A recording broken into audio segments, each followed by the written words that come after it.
బోయిన్పల్లిలోని centre point నుంచి బాపూజీ నగర్ వరకు ప్రధాన రహదారుల్లో అక్రమ కట్టడాలను కంటోన్మెంట్ అధికారులు, ట్రాఫిక్ పోలీసులు జేసీబీ సాయంతో తొలగించారు. రహదారులను ఆక్రమించి వాహనాలకు, పాదచారులకు ఇబ్బంది కలిగించేలా వ్యవహరిస్తున్నారని, ప్రజల నుంచి వచ్చిన ఫిర్యాదుల మేరకు అక్రమ వ్యాపార సముదాయాలను తొలగించినట్లుగా ట్రాఫిక్ డీసీపీ రాహుల్ హెగ్డే తెలిపారు. భవిష్యత్తులో ఇలాంటి అక్రమాలకు తావు లేకుండా కఠిన చర్యలు తీసుకుంటామని చెప్పారు.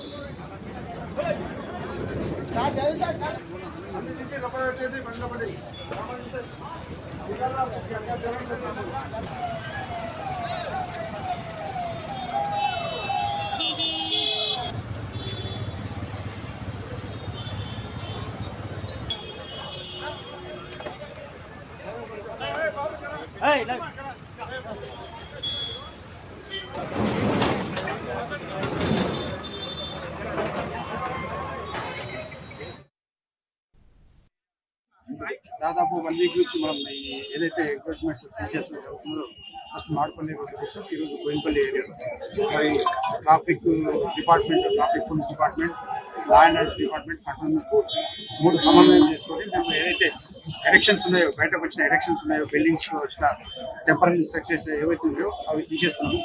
అదేవిధంగా ఫుట్పాత్ మీద ఉన్న ఏవైతే ఈ పానీపూరి, బండిలపూరి, ఏదైనా ఈ నూడిల్స్ సంబంధించిన ఫాస్ట్ ఫుడ్ సంబంధించిన కానీ చిన్న చిన్న షెడ్స్ ఉన్నాయి, అవి కూడా రిమూవ్ చేస్తున్నాము. దాంతో ఏమవుతుందంటే ట్రాఫిక్ రోడ్ మీద ఆపుకొని వాళ్ళు పర్చేజ్ చేస్తున్నారు కాబట్టి అబ్స్ట్రక్షన్ కొనసాగుతుంది. ఇప్పుడైతే 2 రోజులు మాడపల్లి అయిపోయిన తర్వాత మిగతా రోడ్లు కూడా కాన్సన్ట్రేట్ చేసి మాట్లాడిన తర్వాత ట్రాఫిక్ కోఆర్డినేషన్ చేసుకుని మిగతా కూడా ప్రోగ్రామ్ కంటిన్యూ చేస్తాం.